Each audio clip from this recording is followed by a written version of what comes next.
ಒಬ್ಬ ರಾಜ ರಂತಿದೇವ್ ಅಂತಿದ್ದ.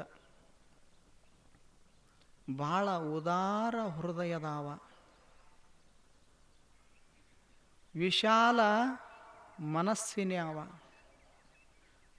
ಯಾರು ಏನು ಬೇಡ್ತಾರ ಬೇಡಿದವರಿಗೆ ಒಂದು ದಿವಸನೂ ಇಲ್ಲ ಅನ್ನುವಂಥ ಶಬ್ದ ಅವನ ಬಾಯೊಳಗೆ ಬರ್ತಿರಲಿಲ್ಲ. ಅಷ್ಟು ಶ್ರೇಷ್ಠ ದಾನಿ ಮನುಷ್ಯ ಆಗಿದ್ದ.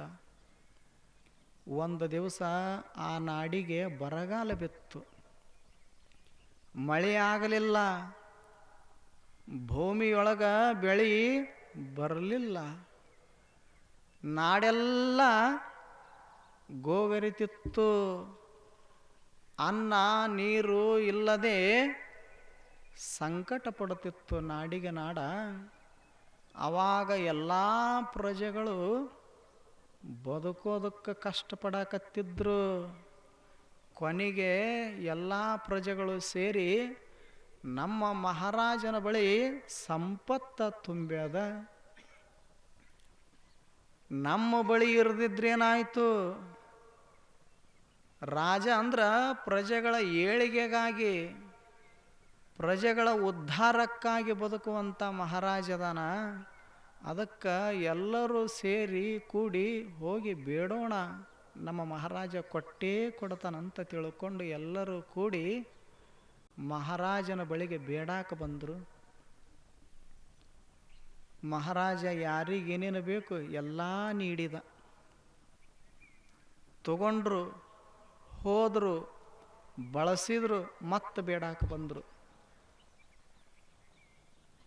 ಮತ್ತು ಮಹಾರಾಜ ಏನೇನು ಸಂಪತ್ತಿತ್ತಲ್ಲ ಎಲ್ಲ ನೀಡಿದ.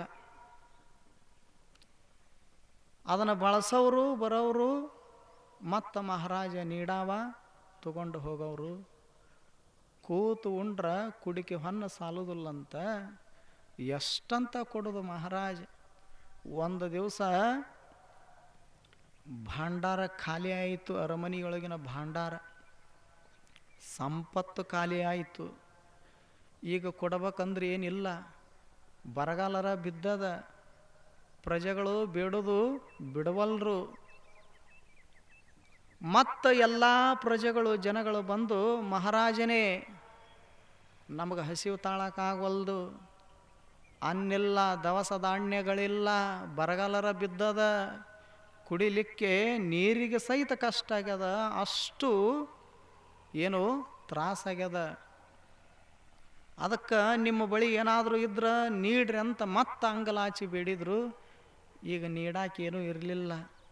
ಆವಾಗ ಮಹಾರಾಜನ ಮನಸ್ಸು ಎಷ್ಟು ದೊಡ್ಡದಿತ್ತು ಅಂದ್ರೆ ಮಹಾರಾಣಿನ ಕರೆದ. ಮಹಾರಾಣಿ ಕೊರಳಾಗ ಒಂದಿಷ್ಟು ಬಂಗಾರದ ಆಭರಣಗಳಿದ್ದುವು. ಒಂದೇ ಒಂದು ಮಾತು ಹೇಳಿದ, ನಿನ್ನ ಮೈಮ್ಯಾಲ ಎಷ್ಟು ಒಡವೆಗಳದಾವಲ್ಲ ಆಭರಣಗಳು, ಅವೆಲ್ಲವುಗಳನ್ನು ಈ ಪ್ರಜೆಗಳ ಉಡಿಯೊಳಗೆ ಹಾಕಿಬಿಡು ಅಂದ. ಒಂದು ಕ್ಷಣ ಹಿಂದೆ ಮುಂದೆ ನೋಡಲಿಲ್ಲ. ರಾಜನಿಗೆ ತಕ್ಕ ಮಹಾರಾಣಿ ಇದ್ದಳು. ಪತಿಯೇ ಪರಮಾತ್ಮ, ಪತಿಯಾಜ್ಞೆಯೇ ದೇವನ ಆಜ್ಞೆ ಅಂತ ಪಾಲಿಸುವಂಥ ಹೆಣ್ಣು ಮಗಳು ಒಂದು ಕ್ಷಣ ವಿಚಾರ ಮಾಡಲಾರದಂಗೆ ತನ್ನ ಮೈಮ್ಯಾಲಿರ್ತಕ್ಕಂಥ ಎಲ್ಲ ವಸ್ತು ಒಡವೆಗಳನ್ನು ಪ್ರಜೆಗಳ ಉಡಿಯೊಳಗೆ ಹಾಕಿದಳು. ಅಂದು ಹೋದರು, ಮತ್ತೆ ಬರೋದಿಲ್ಲ ಅಂತೇನಿಲ್ಲ, ಬೆಳಗ್ಗೆ ಹರಿದ್ರೆ ಮತ್ತೆ ಬರ್ತಾರೆ. ಇವಂದರ ಒಂದು ನೇಮದ, ಯಾರು ಏನು ಬೇಡ್ತಾರ ಇಲ್ಲ ಅನ್ನಂಗಿಲ್ಲ. ಇದು ಒಂದು ಪಾಲನೆ ಮಾಡಿಕೊಂಡು ಬಂದಿದ್ದ ಮಹಾರಾಜ. ಆವಾಗ ರಾತ್ರಿ ಆಯಿತು, ಮಹಾರಾಣಿ ಕರ್ಕೊಂಡು ಒಂದು ಸಣ್ಣ ಮಗು ಇತ್ತು ಅವರಿಗೆ, ರಾಜಕುಮಾರ, ಅವನಿಗೆ ಕರ್ಕೊಂಡು ಕೂಡಿಸಿ ಹೇಳಿದ ಮಹಾರಾಜ ಮಹಾರಾಣಿಗೆ, ನೋಡು ಬೆಳಗ್ಗೆ ಹರಿಗೊಡದ ಪ್ರಜೆಗಳು ಅರಮನೆ ಮುಂದೆ ಬಂದು ನಿಲ್ತಾರ, ಕೈ ಒಡ್ಡಿ, ಕೊಡಾಕೇನೂ ಇಲ್ಲ, ಇರೋದೆಲ್ಲ ಕೊಟ್ಟೇವಿ. ಆಕಸ್ಮಿಕ ನಾಳೆ ಬಂದರು ಅಂದ್ರೆ ಇಲ್ಲ ಅನ್ನುವಂಥ ಪ್ರಸಂಗ ಬರ್ತದ. ಅದಕ್ಕೆ ನಾ ಒಂದು ಮಾತು ಹೇಳ್ತೀನಿ, ಕೇಳ್ತಿದ್ದೇನು ಅಂದ ಮಹಾರಾಣಿಗೆ. ಆಯಿತು, ನೀವು ಹೇಳೋದೆಲ್ಲ ವೇದ ವಾಕ್ಯ ಅಂತ ಕೇಳ್ತೀನಿ, ಹಂಗೆ ಕೇಳೋದಲ್ಲ, ಅದು ಒಂದು ಮಾತಂತ ಕೇಳೋದಲ್ಲ, ವೇದ ವಾಕ್ಯ ಅಂತ ಕೇಳ್ತೀನಿ, ನೀವು ಹೇಳಿದಂಗೆ ನಾನು ನಡಿತೀನಿ ಅಂತ ತಿಳ್ಕೊಂಡು ಹೇಳಿದಳು. ಹಾಗಾದ್ರೆ ಬೆಳಗ್ಗೆ ಹರಿಗುಡ್ದ ಈ ಮುದ್ದಾದ ಮಗನ ಕರ್ಕೊಂಡು ನಾನು ನೀನು ಜಗತ್ತೆಲ್ಲ ಮಲ್ಕೊಂಡಾಗ ರಾತ್ರೋರಾತ್ರಿ ಅರಮನೆಯನ್ನು ಬಿಟ್ಟು ಈ ಸಾಮ್ರಾಜ್ಯವನ್ನು ಬಿಟ್ಟು ನಮಗೆ ಯಾ ಕಡೆ ತಿಳಿತದ ಆ ಕಡೆಗೆ ಹೋಗಿಬಿಡೋಣ ಅಂದ ಮಹಾರಾಜ. ಹೆಂಡತಿ ಆಯಿತು ನೀವು ಹೇಗಂತೀರಿ ಹಾಗಂದಳು. ಮಧ್ಯರಾತ್ರಿ ಆಗಿತ್ತು, ನಾಡಿನ ಜನ ಎಲ್ಲ ಮಲಗಿತ್ತು. ಸಣ್ಣ ಮಗುವಿನ ಕರ್ಕೊಂಡು ಗಂಡ ಹೆಂಡತಿ ಅರಣ್ಯದ ಪಾಲಾದರು. ನೋಡು, ಮಹಾರಾಜರ ಕತೆ ಇದು, ಯಾರ್ದಾರ ಕತೆ ಅಲ್ಲ. ನನಗ ಬೇಕಂತ ಭಾವಿರಲಿಲ್ಲ, ನೀಡಬೇಕನ್ನುವಂಥದ್ದು ಎಷ್ಟಿರಬೇಡ ದೊಡ್ಡ ಗುಣ. ಸಣ್ಣ ಮಗುವಿನ ಕರ್ಕೊಂಡು ಅರಣ್ಯದ ಪಾಲಾದರು. ನಡ್ಕೋತ ನಡ್ಕೋತ ಹೋಗುತ್ತಿದ್ರು. ಹೋಗುವಾಗ ಹುಡುಗಿತ್ತಲ್ಲ, ಹುಡುಗ ಯುವರಾಜ ಕುಮಾರ, ಅದು ಅಂಗಲಾಚಿ ಬಿಡಾಕತ್ತಿತ್ತು. ಏನಂತ? ನನಗೆ ಹಸಿವಾಗ್ಯದ, ಅರಣ್ಯದೊಳಗೆ ಯಾರು ಬರ್ಬೇಕಲ್ಲಿ, ನನಗೆ ಹಸಿವಾಗ್ಯದ, ನನಗೊಂದಿಷ್ಟು ತಿನ್ನಾಕ ಕೊಡ್ರಿ, ಉಣ್ಣಾಕ ಕೊಡ್ರಿ ಅಂತ ಅದು ಬೇಡುತ್ತಿತ್ತು. ಅದು ಅಂಗಲಾಚಿ ಬೇಡೋದನ್ನು ನೋಡಿರ್ತಕ್ಕಂಥ ರಾಜ ರಾಣಿ ಕಣ್ಣಾಗ ನೀರು ಸುರಿಸ್ತಿದ್ರು. ತಾಯಿ ಕರುಳ, ಮಹಾರಾಣಿ ಕರುಳ ಕಿತ್ತು ಬಂದಂಗೆ ಕಿತ್ತು ಒಂದು ಕ್ಷಣ. ಇವರು ದೊಡ್ಡವರು, ಹುಡುಗ ಭಾಳ ಸಣ್ಣವ. ಇವರು ಅಲ್ಲೆಲ್ಲೇ ಒಂದಿಷ್ಟು ತಪ್ಪಲ ತಡಿಗಳನ್ನು ತಿಂತಿದ್ರು ದೊಡ್ಡವರು. ಹುಡುಗ ತಿನ್ಬೇಕಲ್ಲ, ಅದಕ್ಕೆ ಬ್ರೆಡ್ಡ ಬೇಕು, ಬಿಸ್ಕಿಟ ಬೇಕು. ಕೊನೆಗೆ 4-6 ದಿವಸ ಅರಣ್ಯದೊಳಗೆ ನಡ್ಕೋತ ಹೋದರು. ಇವರಿಗೂ ಸಹಿತ ಕಾಲ ಕಿತ್ತುವಲ್ಲವು, ನಡಿಬೇಕಂದ್ರೆ ನಿಶ್ಶಕ್ತ ಆಗ್ಯಾರ. ಯಾಕೆ? ಊಟಿಲ್ಲ 4-6 ದಿನದಿಂದ, ಹಸಿವು ತಾಳಕ್ಕಾಗವಲ್ದು. ನೀರಿನ ಮೇಲೆ ನಡೆದಾರ. ಆವಾಗ ಮಧ್ಯದ ಅರಣ್ಯದೊಳಗೆ ಹೋದಾಗ ಹುಡುಗ ಎತ್ತರ ಧ್ವನಿಯೊಳಗೆ ಅಳಕತ್ತಿತ್ತು, ನಾನು ಸತ್ತು ಹೋಗುತ್ತೀನಿ, ನನಗೆ ತಿನ್ನಾಕೇನಾದರೂ ಒಂದಿಷ್ಟು ಕೊಡಿ, ಉಣ್ಣಾಕೇನಾದರೂ ಒಂದಿಷ್ಟು ನೀಡಿ ಅಂತ ಹಂಬಲಿಸ್ತಿತ್ತು. ಇವ್ರ ಕಣ್ಣಾಗ ನೀರು ಮಾತ್ರ ಸುರಿತಿತ್ತು. ಅಂಥ ಘೋರ ಅರಣ್ಯದೊಳಗೆ ಒಬ್ಬ ಮನುಷ್ಯ ತನಗಾಗಿ ಒಂದು 4 ರೊಟ್ಟಿ ಒಂದಿಷ್ಟು ನೀರು ತಗೊಂಡು ಆಕಳ ಕಾಯಕ ಬಂದಿದ್ದ ಅರಣ್ಯದೊಳಗೆ. ಆಕಳ ಕಾಯಕ ಬಂದವನಿಗೆ ಈ ಮಹಾರಾಜನ ಮಗು ಅಳತಿತ್ತಲ್ಲ, ಇದರ ಧ್ವನಿ ಆ ಆಕಳ ಕಾಯೋ ಮನುಷ್ಯನಿಗೆ ತಲುಪಿತದು, ಕೇಳಿ ಬಂತು ಧ್ವನಿ. ಇಂಥ ಒಂದು ಘೋರ ಅರಣ್ಯದೊಳಗೆ, ಮಧ್ಯದ ಅರಣ್ಯದೊಳಗೆ ಯಾವುದೋ ಒಂದು ಹುಡುಗನ ಧ್ವನಿ ಕೇಳಿ ಬರ್ತೈತಲ್ಲ ಅಂತ ತಿಳ್ಕೊಂಡು ಆ ಮನುಷ್ಯ ಈ ಧ್ವನಿಯನ್ನು ಅರಸಿಕೊಂಡು ಬಂದ. ಒಂದು ಮರದ ಕೆಳಗೆ ಆ ಹುಡುಗನಿಗೆ ಹೇಂಗ ಕೂಡಿಸಿಕೊಂಡು ಮಡಿಲಲ್ಲಿ ಮಲಗಿಸಿಕೊಂಡು ಸಂತೈಸ್ತಿದ್ರು ರಾಜ ರಾಣಿ. ಆವಾಗ ಬಂದ ಆಕಳ ಕಾಯೋ ಮನುಷ್ಯ ಕೇಳಿದ, ಯಾರು ನೀವು, ಇಂಥ ಅರಣ್ಯದೊಳಗೆ ಯಾಕೆ ಬಂದಿರಿ ಅಂತ ಕೇಳಿದ. ಆವಾಗ ಮಹಾರಾಜ ತನ್ನ ಪರಿಚಯ ಮಾಡಿಕೊಂಡ, ನಾನು ಈ ನಾಡಿನ ಮಹಾರಾಜ ಇದ್ದೀನಿ, ಈಕೆ ನನ್ನ ಮಡದಿ ಮಹಾರಾಣಿ, ಈತ ನನ್ನ ರಾಜಕುಮಾರ ಮಗ ಅದನಂತ ಪರಿಚಯ ಮಾಡಿದ. ಮತ್ತಿಷ್ಟೆಲ್ಲ ರಾಜ ಮಹಾರಾಜರದೇ ಅಂತೀರಿ, ಮತ್ತು ಅರಮನೆಯೊಳಗಿರ್ಬೇಕಾಗಿತ್ತು, ಮತ್ತ್ಯಾಕೆ ಈ ಕಾಡಿನೊಳಗೆ ಬಂದಿರಿ ಅಂತ ಆಕಳ ಕಾಯು ಮನುಷ್ಯ ಕೇಳಿದ. ಏನು ಮಾಡೋದು? ನಾಡಿಗೆ ಬರಗಾಲ ಬಿದ್ದದ, ನಾಡಿನ ತುಂಬೆಲ್ಲ ಪ್ರಜೆಗಳು ಕಂಗಾಲಾಗ್ಯಾರ, ನಾಡಿನೊಳಗೆ ಕಷ್ಟ ತುಂಬ್ಯದ. ಎಲ್ಲರೂ ಬಂದು ಬೇಡಿದರು, ಅರಮನೆಯೊಳಗೆ ಇರುವಷ್ಟು ಸಂಪತ್ತನ್ನು ಎಲ್ಲ ನೀಡಿದ್ಯಾ, ಆದ್ರೆ ನೀಡಾಕೇನೂ ಇರಲಿಲ್ಲ. ಆದ್ರೆ ನಂದೊಂದು ನೇಮ್ ಅದ, ಯಾರು ಯಾಕೆ ಬರವಲ್ರಕ್ಕ, ಬಂದವ್ರಿಗೆ ಇಲ್ಲ ಅನ್ನುವಂಥ ಶಬ್ದ ನನ್ನ ಮುಖದಿಂದ ಬರುವುದಿಲ್ಲ. ಹಂಗೆ ನಾನು ಪಾಲನೆ ಮಾಡೀನಿ ಜೀವನದ ತುಂಬೆಲ್ಲ. ಹೀಗಾಗಿ ನಾಳೆ ಮತ್ತೆ ಬಂದು ಬೇಡಿದರೆ ಇಲ್ಲ ಅನ್ನುವಂಥ ಪ್ರಸಂಗ ಬಂದಿತ್ತಲ್ಲ ಅಂತ ತಿಳ್ಕೊಂಡು ರಾತ್ರೋರಾತ್ರಿ ಮಡದಿ ಮಕ್ಕಳು ಕರ್ಕೊಂಡು ಅರಣ್ಯದ ಪಾಲಾಗಿ ಬಂದೀನಿ ಅಂತ ಮಹಾರಾಜ ಹೇಳಿದ. ಅವಾಗ ಆಕಳ ಕಾಯು ಮನುಷ್ಯಂದು ದೊಡ್ಡ ಮನಸ್ಸ. ಅವ ಅಂದ, ಚಿಂತೆ ಮಾಡಬ್ಯಾಡ್ರಿ, ಕಣ್ಣಾಗ ನೀರು ಸುರಿಸಬ್ಯಾಡ್ರಿ, ನಾ ಅದನ್ನೆಲ್ಲ ನನಗಾಗಿ ಒಂದು 4 ರೊಟ್ಟಿ ತೊಗೊಂಡು ಬಂದೀನಿ, ಒಂದಿಷ್ಟು ನೀರು ತೊಗೊಂಡು ಬಂದೀನಿ, ಅದರೊಳಗೆ 2 ರೊಟ್ಟಿ ನಿಮಗೆ ಕೊಡ್ತೀನಿ, ಒಂದಿಷ್ಟು ನೀರು ನಿಮಗೂ ಕೊಡ್ತೀನಿ.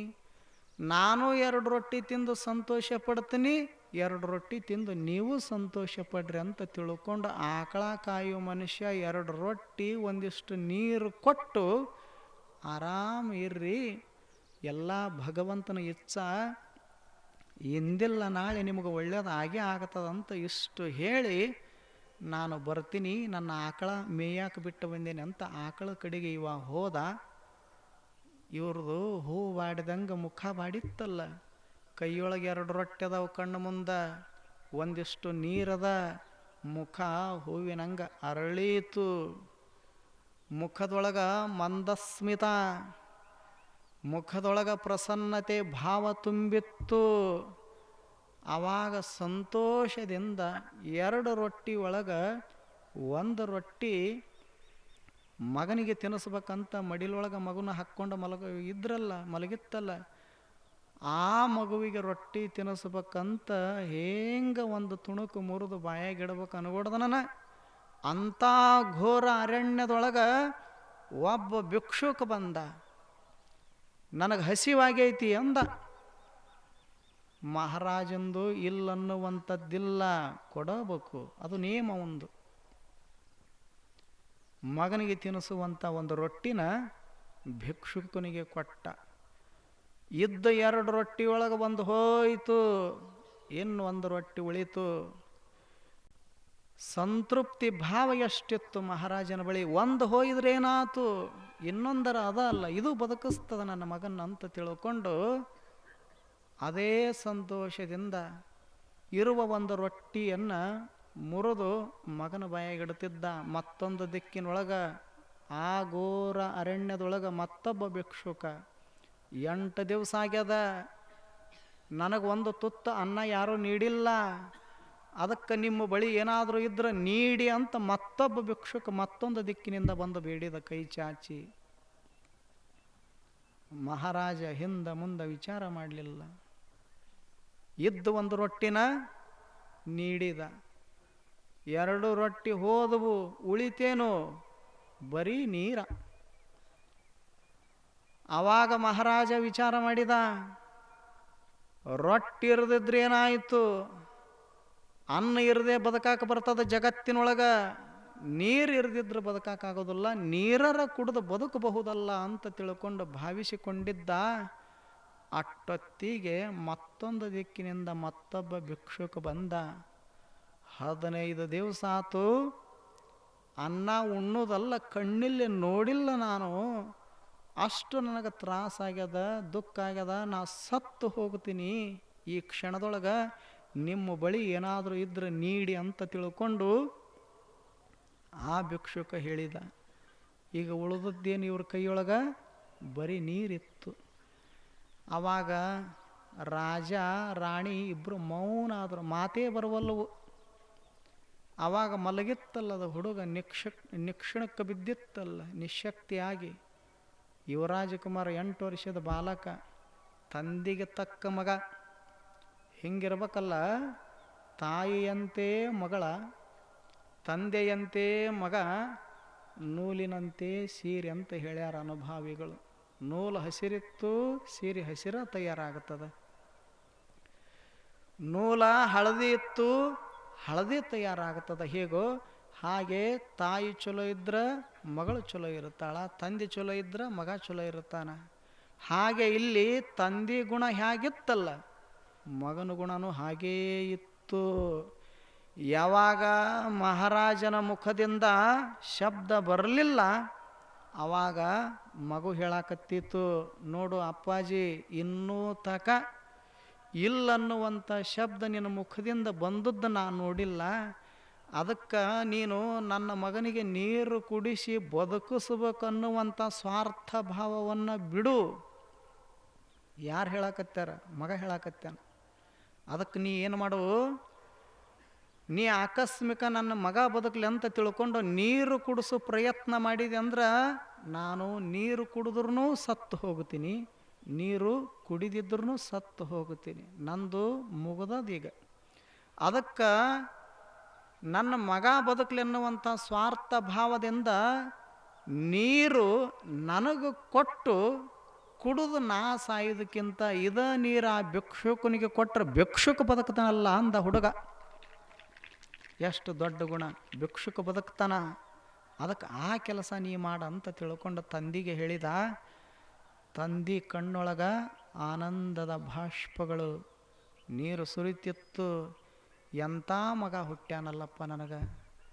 ನನ್ನ ಬಳಿ ಯಾವ ದಾನದ ಗುಣ ಅದ, ಸದ್ಗುಣ ಅದ, ಅದೇ ಗುಣ ನನ್ನ ಮಗನೊಳಗುನ ಅದ ಅಲ್ಲ ಅಂತ ಸಂತೋಷಪಟ್ಟು ಆ ನೀರ ಯಾರಿಗೆ ಕೊಟ್ಟ? ಭಿಕ್ಷುಕನಿಗೆ ಕೊಟ್ಟ. ಭಿಕ್ಷುಕ ಕುಡಿದು ಸಂತೋಷಪಟ್ಟ.